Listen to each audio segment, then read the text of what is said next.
Hello students, welcome to online engineering. My name is Sankit और हम यहाँ पर बात करने वाले हैं अब यहाँ पर टिम्बर के बारे में ही। तो इस पर्टिकुलर ना सेशन को हम यहाँ पर आगे बढ़ा रहे हैं सन 2018 से करके। तो 18 से पहले वाले सवाल हमने यहाँ पर प्रीवियस सेशन के अंदर कंप्लीट किए हैं। 2004 से हम लोग यहाँ पर आगे बढ़ रहे हैं। तो जो हमारे पास यहाँ पर क्वेश्चंस निकलते आ रहे हैं एसएससी के अंदर से, वो सारे के सारे पीवाईक्यूज में यहाँ पर आप लोगों को सीरियल वाइज करवा रहा हूँ, है ना। अब यहाँ पर बात करते हैं सबसे पहले क्वेश्चन के बारे में। क्वेश्चन कहता है आपसे, the defect in timber that arises due to the swelling caused by growth of layers of sapwood over the wounds after branch is cut off is called edge. यानी कि क्या कह रहा है कि देखो, एक हमारे पास यहाँ पर ट्री है ना, लेट मी से ये हमारे पास ट्री है। इस ट्री के अंदर क्या हुआ, इस ट्री की एक ब्रांच को आपने काट दिया साहब। देखो इस ब्रांच को मैं काट रहा हूं, है ना, काट दिया, ये काट दिया। तो इसकी काटने के साथ साथ ही यहाँ पर क्या होगा, थोड़ी सी स्वेलिंग आ जाएगी, ठीक है, थोड़ी सी स्वेलिंग आ जाएगी और थोड़ा जो सेप कंटेंट है ना यहाँ से बाहर निकल जाएगा बिल्कुल। तो ये जो डिफेक्ट आप लोगों को अगर हुआ है, इस डिफेक्ट को आप किस नाम से जानते हैं, ठीक है। अब इस डिफेक्ट को किस नाम से जानते हैं ये जान लें, उससे पहले मैं आप लोगों को कुछ डिफेक्ट्स के बारे में आप लोगों को पहले ही बता देता हूं, जिससे आप लोग इस सवाल को आसानी से निकाल पाएंगे। तो सबसे पहले हम यहाँ पर इसको जानने से पहले हम यहाँ पर सीखते हैं defects of timber during growth. देखो, टिम्बर के अंदर ग्रोथ के टाइम पे भी डिफेक्ट आ सकता है, ठीक है। इसके अलावा देखो, टिम्बर के अंदर सीजनिंग करेंगे हम, टिम्बर को जब सुखाएंगे तब भी उसमें डिफेक्ट आ सकता है। टिम्बर के ऊपर जब हम काम करेंगे, कन्वर्जन करेंगे, तब भी डिफेक्ट आ सकता है। फंगस की वजह से भी टिम्बर में डिफेक्ट आ सकता है। तो there are various kind of defects जो कि टिम्बर को झेलना पड़ता है ना। चलो, तो पहला नंबर का जो डिफेक्ट है जिसके बारे में मैं आपसे बात करूंगा, वो आप लोगों का रहेगा हार्ट शेक, है ना, हार्ट शेक। पहला डिफेक्ट हार्ट शेक। तो इसके अंदर देखो, टिम्बर के अंदर अगर मैं बात करूं तो सबसे बाहर वाला जो पार्ट रहता है वो पार्ट कौन सा रहता है, आपका बार्क रहती है ना।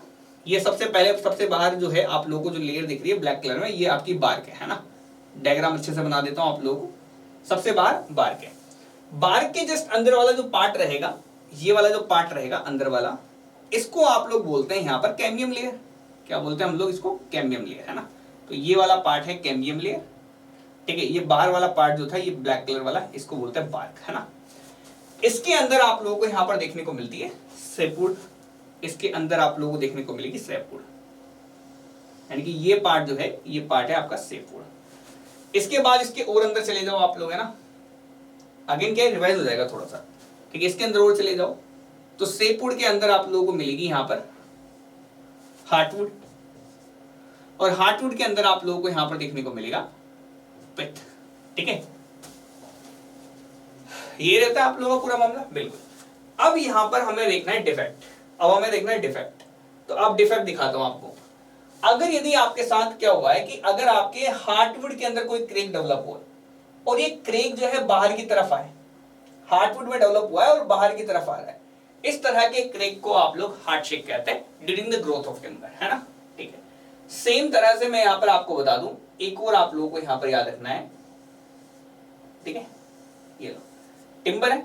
सेम तरह से क्या हो सकता है कि अगर आप लोगों का क्रेक बाहर की तरफ आया है, सेपरेशन ऑफ फाइबर्स हो गए हैं बाहर की तरफ से और अंदर की तरफ चल रहा है। देखो, ये तो बाहर से अंदर आया, ये बाहर से अंदर गया और ये अंदर से बाहर आया। तो अंदर हार्टवुड के अंदर अगर आपका क्रेक जनरेट हुआ है और बाहर बार्क की तरफ आ रहा है, तो इसको आप हार्ट शेक कह देंगे।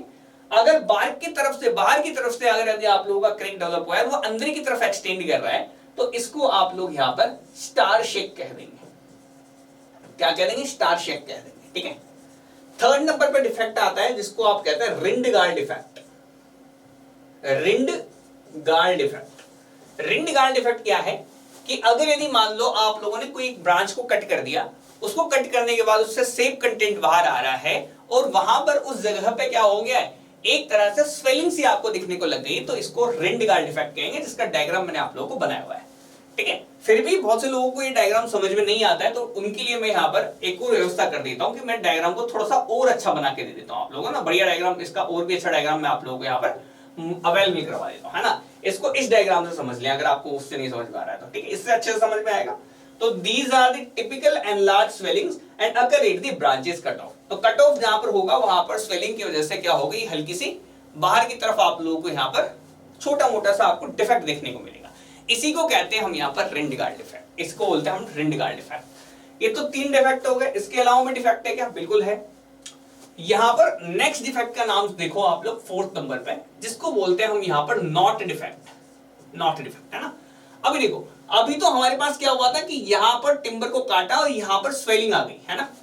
लेकिन क्या हो सकता है कभी कभी किसी केसेस के अंदर कि आपकी मतलब यहां पर स्वेलिंग नहीं आती, आपने ब्रांच काटा ना, तो यहां पर क्या हो जाती है, यहां पर स्टॉप हो जाती है ग्रोथ। तो इस तरह का आप लोगों ने यहां पर स्ट्रक्चर देखा होगा, है ना। ये अलग स्ट्रक्चर है, ये अलग स्ट्रक्चर है ना। ये स्ट्रक्चर आपका कहलाएगा नॉट डिफेक्ट। ये भी ग्रोथ के टाइम पे ही होता है, ये ब्रांच के काटने से ही ये भी अकर होता है आप लोग का, है ना। तो इसको भी घबराने वाली बात नहीं है, ये भी आप लोग का ब्रांच काटने का जो होता है, इस जगह आप लोगों को ऐसा स्ट्रक्चर दिखेगा, ये देखो इस तरह का, ठीक है, ये इस तरह का, इसको बोलते हैं आप लोग, this is termed as knot defect. Knot defect के अलावा भी सर और डिफेक्ट है क्या? बिल्कुल है। एक आता है आपका बर्ल डिफेक्ट। बर्ल डिफेक्ट है ना, देखो बर्ल डिफेक्ट, इसको और देख लो आप लोग, है ना। बर्ल डिफेक्ट क्या होता है? बर्ल डिफेक्ट देखो, बर्ल डिफेक्ट कब अकर होता है मैं पहले बता देता हूं आप लोगों को, ताकि आप लोगों को बात जानने में आसानी रहेगी। देखो बर्ल डिफेक्ट आप लोगों का यहां पर अकर होगा जब आप लोगों का सामने पूरा मामला रहता है। कौन सा केस रहता है? जब आप लोगों को ऐसा नहीं होता कि बचपन में किसी पर्टिकुलर को बहुत ज्यादा हानि पहुंची होती है ना, छोटे छोटे पौधों को बहुत हानि पहुंची होती है ना, छोटे, यानी कि जब बचपन में इसको क्या कर दिया था, बहुत ज्यादा आप लोगों ने किसी तरह से कारा पीटा मारा है ना, छोटे छोटे पेड़ों को, पौधों को, ठीक है, बेचारे बच्चों को मारा है ना। तो इस तरह पे क्या होता है कि देखो मान लो बचपन में अगर मान लो किसी पर्टिकुलर आंधी तूफान का शिकार हो गया, या फिर मान लो बचपन में ही कोई ऐसी डिजास्टर आ गया, तो उस केस में आप लोगों का क्या हो जाता है, इस तरह से आप लोगों को पूरे के पूरे स्ट्रक्चर पर स्वेलिंग देखने को मिलती है। इस डिफेक्ट को आप लोग बर्ल डिफेक्ट के नाम से जानते हैं, है ना। नेक्स्ट होता है ये वाला डिफेक्ट, ये दिख रहा है आप लोगों को पेड़, बिल्कुल, इसको बोलते हैं ट्विस्टेड फाइबर। ट्विस्टेड फाइबर जो है ये तो आप लोगों को समझ आ ही गया होगा, ये एयर की वजह से होता है, बहुत ज्यादा तेज आंधियां चलती है, तो आप लोगों का यहाँ पर ट्विस्टेड डिफेक्ट, आप लोगों को यहाँ पर ट्विस्टेड फाइबर डिफेक्ट आपको देखने को मिल जाएगा। This is the twisted fibre defect. Twisted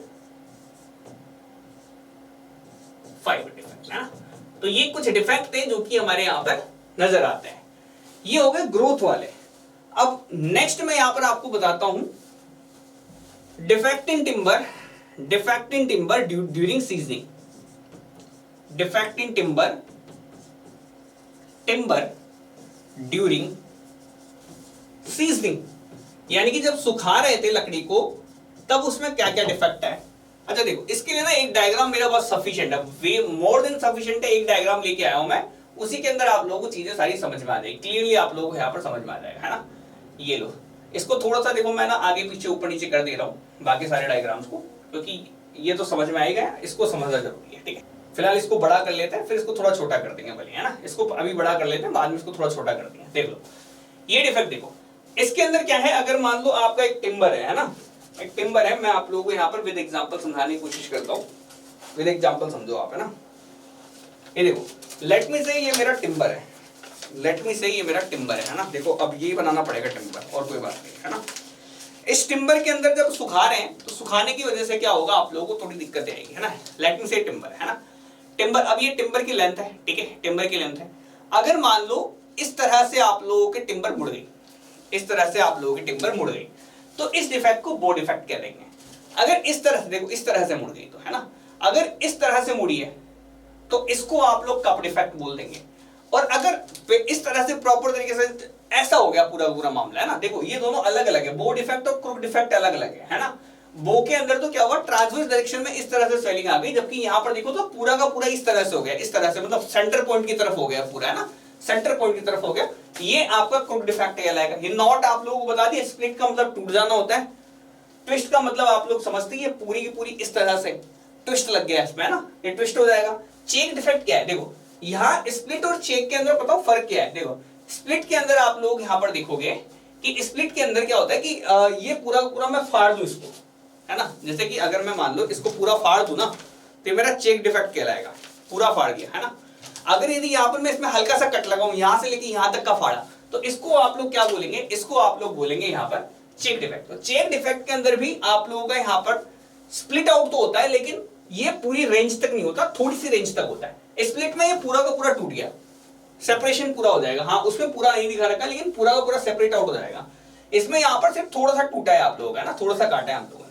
shake defect हमने देख ही लिया, इससे समझ नहीं आएगा आपको शेक डिफेक्ट। वेन डिफेक्ट जो है ये आप लोगों का राउंड शेप, देखो ये ओरिजिनल राउंड शेप, देखो ये लकड़ी जो है, लकड़ी आप लोगों ने सब में देखी होगी, इस तरह की लकड़ी है ना, लकड़ी का पीस इस तरह का है ना। लेकिन क्या होता है कि अगर मान लो लकड़ी के अंदर ओरिजिनल डिफेक्ट है इस तरह का, इस तरह का, कि ये राउंड शेप दिखा रही है अपने यहाँ पर, तो इस डिफेक्ट को आप लोग यहाँ पर वेन डिफेक्ट कह देते हैं। ठीक है, इसको आप लोग यहाँ पर वेन डिफेक्ट बोल दे रहे होते हैं। बस ये आप लोगों को यहाँ पर क्या रखना है, याद रख लेना, इसको वेन डिफेक्ट बोल देते हैं। ये मैं आप लोगों को अगेन डायग्राम छोटा करके दे देता हूँ, डायग्राम छोटा करके मैं यहाँ पर लगा देता हूँ। ठीक है, क्लियर है, बिल्कुल। Next question, which of the following is the measure of ease with which wood may split? एक जैसे होता है ना हमारे पास कि जैसे कि कोई मटेरियल है, मटेरियल को स्क्रैच कर दें, मटेरियल को मैंने मान लो ऐसे स्क्रैच किया, तो इसकी जो प्रॉपर्टी है ना, रेजिस्टेंस अगेंस्ट स्क्रैच, इसको बोलते हैं हार्डनेस। ठीक है, इसको बोलते हैं हार्डनेस। सेम तरह से अगर यदि यहाँ पर मैं उस पर लोड लगाऊं, उसको लोड लगाऊं, मैं कैसे लोड लगाना है, लोड लगाना है मेरे को क्रॉस सेक्शनल के पैरेलल, तो वो कैसे के कैसे झेल पाएगी हमारे पास, उसको बोलते हैं शेयर स्ट्रेंथ। टफनेस क्या होता है कि मान लो ये है आप लोगों का, देखो एक तो होता है स्क्रैच के अगेंस्ट झेलने की कैपेसिटी, उसको हार्डनेस बोलते हैं। एक होता है इस तरह से इंपैक्ट लगाओ, इंपैक्ट को झेलने की कैपेसिटी, इसको टफनेस बोलते हैं। सेम तरह से सर वो प्रॉपर्टी जिससे हमारी वुड को स्प्लिट किया जा सके आसानी से, इस प्रॉपर्टी को आप लोग बोलते हैं क्लीवेबिलिटी। क्या बोलते हैं, क्लीवेबिलिटी। क्या बोलते हैं, क्लीवेबिलिटी। क्लीवेबिलिटी का मतलब, क्लीवेबिलिटी वो प्रॉपर्टी है जो कि बताती है कितनी आसानी से किसी लकड़ी को दो हिस्सों में तोड़ा जा सकता है। अगर यदि आपकी क्लीवेबिलिटी वाली प्रॉपर्टी, अगर यदि आप लोगों को ये बताता है कितनी आसानी से, है ना, कोई चीज अगर यदि क्लीवेबल है, इसका मतलब आसानी से टूट सकती है, अगर नहीं टूट सकती है तो फिर वो आप लोग यहाँ पर उस हिसाब से देखेंगे। ठीक है, नेक्स्ट, लिमिट कितनी है मॉइस्चर कंटेंट की, जो कि आप लोग एयर ड्राइंग, एयर ड्राइंग का मतलब क्या होता है, एयर ड्राइंग का मतलब है आपका नेचुरल सीजनिंग कर रहे हो आप, नेचुरल तरीके से आप लोग सुखा रहे हो, नेचुरल सीजन कर रहे हो, है ना। नेचुरल सीजनिंग में मैंने आपको दो लिमिट बोली हुई है, एक बोली हुई है 12% आर्टिफिशियल के अंदर और 15% मैंने बोली हुई है आप लोगों को नेचुरल के अंदर। अगर नेचुरल दे दे तो ये आंसर लगाना है, अगर आर्टिफिशियल सीजनिंग दे दे आप लोगों को तो 12% आंसर लगाना है। इस केस में आप लोगों का 15% आप लोगों का करेक्ट आंसर निकल जाएगा for this particular question. Next, which of the following quality of timber can be improved using Abel's process? Now what is the Abel's process? अब देखो Abel's process, ये Abel's process ना, ये आप लोगों का प्रिजर्वेशन का प्रोसेस है जो कि हमारा फॉलो करते हैं। इसके अंदर प्रिजर्वेशन की प्रोसेस क्या होती है, आपको पता है कि आपकी टिम्बर जो है वो व्हाइट आर्ट से भी आप लोगों को रेजिस्ट करवानी पड़ती है, वो टिम्बर जो है श्रिंकेज वार्प नहीं करे उससे भी आपको प्रिवेंट कराना पड़ता है। टिम्बर जो है वो आप लोगों की फायर के थ्रू बहुत ज्यादा प्रोन रहती है, उससे भी आप लोगों को बचाना पड़ता है ना। इसके लिए आप लोग यहाँ पर प्रिजर्वेशन का यूज करते हैं, अलग अलग तरह के प्रिजर्वेटिव हम लोग यूज करते हैं। जैसे कि मान लो मेरे को कोई टिम्बर को बचाना है पानी से, तो मैं क्या करूंगा, सिंपली उसके ऊपर पेंट अप्लाई कर दूंगा, पेंटिंग कर दूंगा, तो पेंट कर दूंगा ताकि वो मॉइस्चर से थोड़ी सी बची रहे, है ना। सिंपल तरीका है ना। तो ये हमारे पास सिंपल मेथड्स रहते हैं जो कि हमारे कुछ अडॉप्ट करने होते हैं। तो सेम तरह से एबल्स प्रोसेस भी एक मेथड है प्रिजर्वेटिव को अप्लाई करने का। अभी कैसे अप्लाई करना है, किस तरह से करना है और ये क्या काम करता है ये हम जान लेते हैं। एबल्स प्रोसेस के अंदर आप लोग यहाँ पर कुछ नहीं करते, आप लोग यहाँ पर तीन चीजें अप्लाई करते हो, है ना। सबसे पहली चीज जो आप लोग यहाँ पर अप्लाई करते हो वो करते हो आप लोग फेट लाइम की एक लेयर, है ना। पहली तो फेट लाइम की लेयर, फेट लाइम की लेयर लगाने के बाद आप लोग सोडियम सिलिकेट को अप्लाई करते हो। फेट लाइम की एक लेयर, फिर सोडियम सिलिकेट, फिर इसका वीक सॉल्यूशन लेते हैं हम। एक्चुअल में सोडियम सिलिकेट का वीक सॉल्यूशन आप लोग लेते हैं, ये आप लोगों को याद रख लेना। फेट लाइम की एक लेयर, फिर सोडियम सिलिकेट, फिर वापस से एक फेट लाइम की लेयर लगा देते हैं टिम्बर के ऊपर। तो टिम्बर के ऊपर पहले फेट लाइम की लेयर लगी, फिर सोडियम सिलिकेट के सॉल्यूशन से उसको डुबोया, फिर आप लोग यहां पर कह देंगे तो फिर से फेट लाइम की लेयर लगा दी। इससे आप लोगों का क्या होता है, इससे हमारा जो पर्टिकुलर टिम्बर रहता है ना, ये उसको फायर रेजिस्टेंट बनाता है। क्या बनाता है, फायर रेजिस्टेंट बनाता है। तो फायर रेजिस्टेंट की टर्म में अगर मैं सबसे बढ़िया आप लोगों से ट्रीटमेंट पूछूं तो एबल्स प्रोसेस एक अच्छा ट्रीटमेंट माना जाता है ना। इससे अच्छा भी है आप लोग यहाँ पर किसी पर्टिकुलर चीज को फायर रेजिस्टेंस बनाना चाहते हो तो आप लोग उसके लिए टायरिंग प्रोसेस भी कर सकते हो, आप लोग यहाँ पर एबल्स प्रोसेस भी कर सकते हो, आप उसको सिंपली सोक करा सकते हो अमोनियम सिलिकेट के अंदर, ठीक है। वो आप लोगों का बहुत अच्छा माना जाता है, अमोनियम सल्फेट के अंदर आप लोग यहाँ पर उसको जब उसको सोक कराते हैं तो उसको आप लोग बहुत ही बेहतरीन तरीके का प्रोसेस मानते हैं, ठीक है। चलो अब यहाँ पर बढ़ जाता हूं मैं आप लोगों को आगे की तरफ। नेक्स्ट, अच्छा आगे की तरफ का मतलब है आगे अब मतलब और दूसरे वाले प्रोसेस के ऊपर। एक होती है आपकी टायरिंग प्रोसेस, उसके अंदर आपको कुछ नहीं करना है, कोल टायर को आप अप्लाई कर दो, कोल टायर को आप लोग यहाँ पर अप्लाई कर दो। लेकिन अपीयरेंस आप लोगों का बिल्कुल भी अच्छा नहीं है, ऊपर से आप लोग यहाँ पर देखो तो स्मेल भी जो है टायर की बहुत अच्छी नहीं है ना। तो कोल तार भी आप लोगों को यहाँ पर फायर रेजिस्टिविटी देता है, लेकिन उसका उतना अच्छा नहीं माना जाता है ना, फायर रेजिस्टेंस वाला प्रोसेस है ना। इसके अलावा देखो टायरिंग के अलावा एक होती है आपकी ASCU ट्रीटमेंट, ASCU ट्रीटमेंट। इसके अंदर देखो ये याद रख लेना बिल्कुल बहुत अच्छे तरीके से। इसके अंदर आप लोग यहाँ पर क्या करते हो, एक लेयर तो एक पार्ट तो आप मिलाते हो आर्सेनिक, लेयर नहीं सॉरी एक पार्ट है ना, एक पार्ट लेते हो। देखो देहरादून के अंदर से ये है ना पर्टिकुलर डेवलप हुआ है देहरादून से, ठीक है। तो आर्सेनिक पेंटाऑक्साइड लेते हो आप लोग, आर्सेनिक पेंटाऑक्साइड ले लिया। एक आप लोग लेते हो कॉपर सल्फेट, एक आप लोग लेते हो यहां पर सोडियम या फिर potassium chromate, K2Cr2 ozone, sodium dichromate या पोटेशियम डाइक्रोमेट, ठीक है। इन तीनों का आप लोग जो रेशियो लेते हो याद रखना 1:3:4, एक पार्ट इसका, 3 पार्ट इसके, 4 पार्ट इसके। इसका आप लोग यहां पर क्या करते हो, इसको आप लोग 1:3:4 के रेशियो में मिला के आप लोग यहां पर अप्लाई कर देते हो डायरेक्टली किसके ऊपर, टिम्बर के ऊपर। ये करते क्या है, ये एक तरह से प्रिजर्वेटिव है। ASCU ट्रीटमेंट जो है आप लोगों को व्हाइट आंच से रेजिस्टिविटी देता है, क्या देता है, रेजिस्ट करता है, ये resist attack by white ants. तो व्हाइट आंट्स के अगेंस्ट में आपको यहां पर बचाना है तो आप लोग यहां पर ASCU ट्रीटमेंट आप लोग यहां पर अडॉप्ट कर देते हैं, ठीक है। अगर आपको टायरिंग कब करते हैं, फायर रेजिस्टेंस या फायर रेजिस्टेंस बनाने के लिए करते हैं। ऑयल पेंट्स को कब अप्लाई करते हैं आप लोग, ऑयल पेंट्स अगर आपको वाटर का पेनिट्रेशन बचाना है तो आप लोग ऑयल पेंट्स को अप्लाई करते हैं। इस तरह से काफी सारे प्रिजर्वेशन के मेथड है, केमिकल भी है काफी सारे है ना, जो कि आपको काम आते हैं जिससे श्रिंकेज और वार्पिंग बच जाए। जैसे ZnCl2 है, वो भी आप लोग जिंक क्लोराइड को आप लोग यहाँ पर जनरली यूज कर लेते हैं ताकि आप लोग जो है बच सके श्रिंकेज और वार्पिंग से, है ना। इस तरह की काफी सारी चीजें हैं जो कि आप लोगों को ध्यान देना है। मेन बात पूछ रहा है कि कौन सी जो है आप लोग यहाँ पर एबल्स प्रोसेस क्यों करते हैं, तो फायर रेजिस्टेंस से बचाने के लिए। Next, according to the IS code moisture content weight of the timber जो है कितना नोट करोगे आप लोग, बताओ कितना बच जाता है लास्ट में जाते जाते। देखो मैंने बोला 12% आप आर्टिफिशियल बचा सकते हो, तो 12% को 0.12 लिख दिया, simple. Next, what is the recommended moisture content of timber जो कि यूज करते हैं हम structural element for the Windows. देखो कोई भी आप लोग यहाँ पर स्ट्रक्चर यूज कर रहे हो ना, उसमें देखो आप लोग वही वैल्यू वही रखते हैं कि 10-12% के आसपास वही सारी वैल्यू रहती है ना। तो 10 से 16% के आसपास जो है आप लोग यहाँ पर कोई भी स्ट्रक्चरल एलिमेंट हो, ज्यादा पानी आप लोग रखते नहीं, मैंने पहले बताया हुआ आर्टिफिशियल सीजनिंग करोगे तो इस रेंज में एक ही वैल्यू आ रही है। तो बेसिकली अलग से याद नहीं करना कि सर विंडो के लिए तो डोर के लिए याद करना नहीं करना, ये आपको डायरेक्टली पता चल जाएगा। मैंने आपको जो रेंज बताई है ना कि सीजनिंग करोगे तो आपको 10 से 15% के बीच की सारी वैल्यू आएगी, है ना। तो 10 से 15% के अंदर ही आप लोगों को दो कैटेगरी है, 10 से 12, 12 से 15, है ना। ये दोनों आप लोगों को याद रखनी है, इन दोनों के बीच में एक ही लाई कर रहा है। आप लोग डोर को भी ये यूज करेंगे, विंडो को भी इसी रेंज में यूज करेंगे, है ना। कुछ भी दे दे आपको इसी रेंज में यूज करेंगे। नेक्स्ट,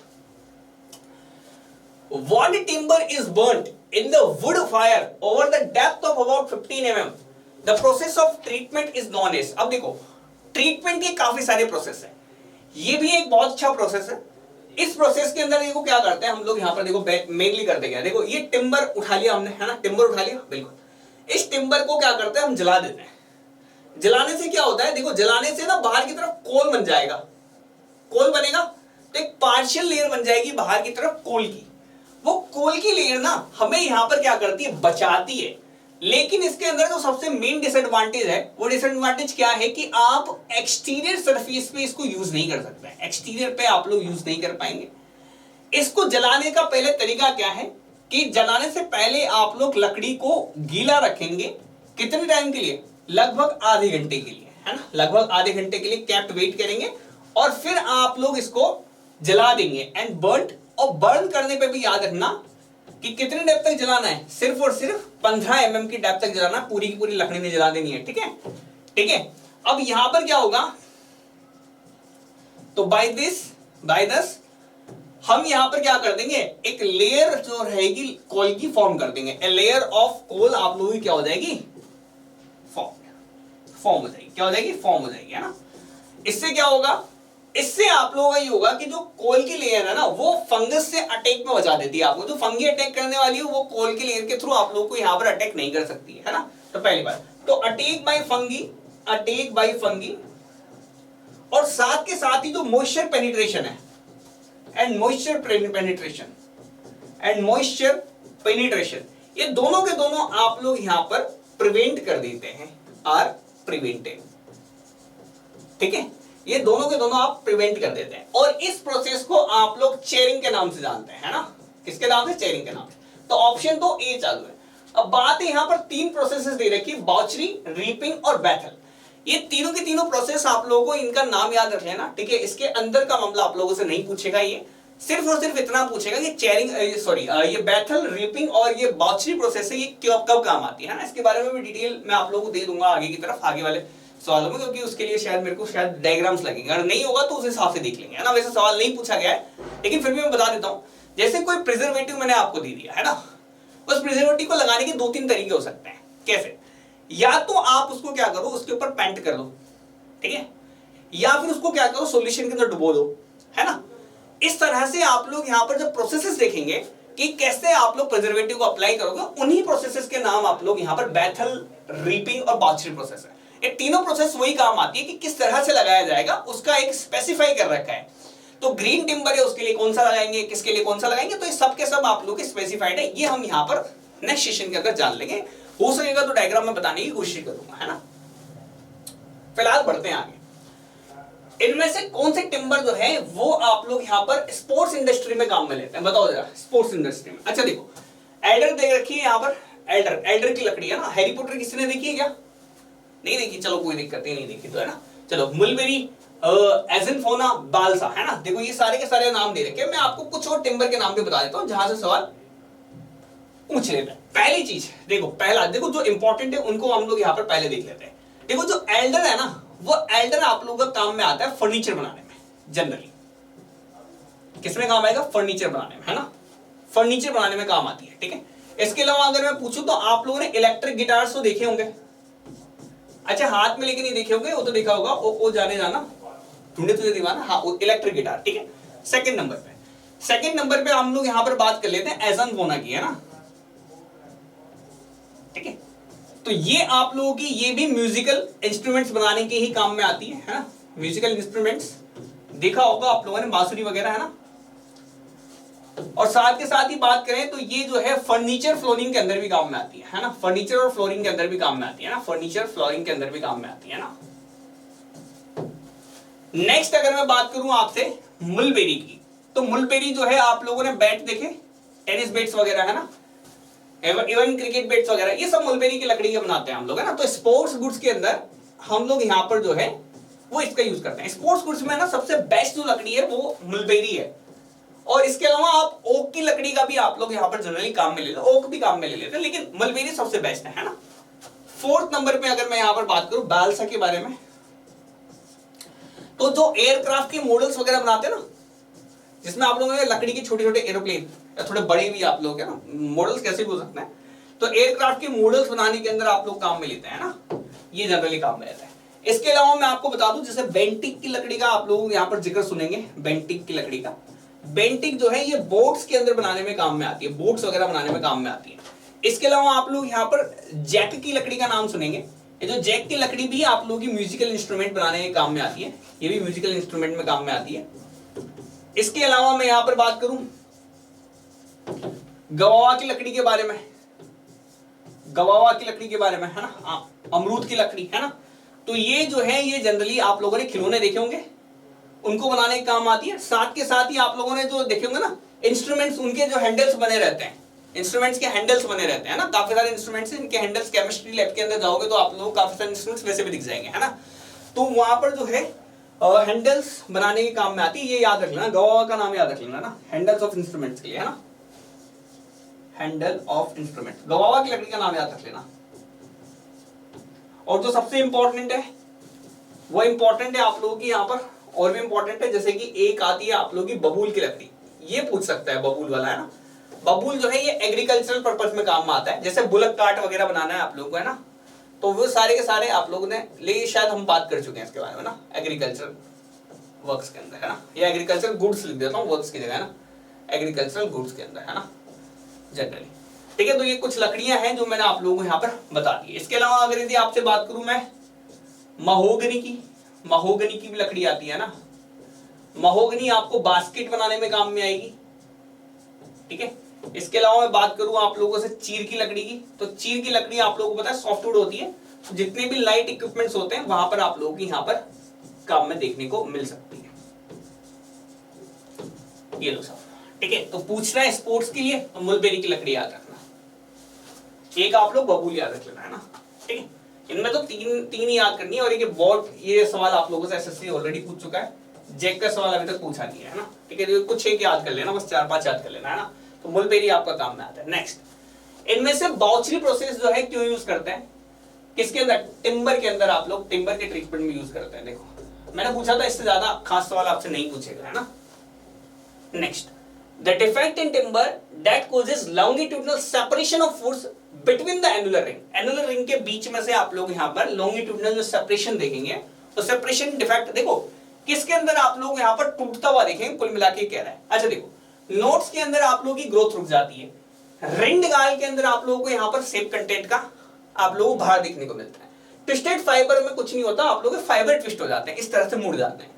अगर आपसे कहते हैं कि सर टूटता हुआ नजर आए, सेपरेशन हो जाए वुड का, तो ऐसा तो हमने यहाँ पर क्रैक एक ही के अंदर बताया था, हमने बोला था शेक डिफेक्ट के अंदर आप लोगों को यहाँ पर क्रैक देखने को मिलता है, क्रैक देखने को मिलता है ना, शेक डिफेक्ट में आपको क्रैक देखने को मिलता है ना, तो शेक डिफेक्ट सी ऑप्शन मेरा यहाँ पर करेक्ट आंसर हो जाएगा। Next, which of the seasoning method is adopted for rapid seasoning of timber on large scale to obtain any desired moisture content। अच्छा देखो, सीजनिंग के काफी सारे मेथड है, सबसे इजी मेथड क्या है, नेचुरल सीजनिंग कर दो सर।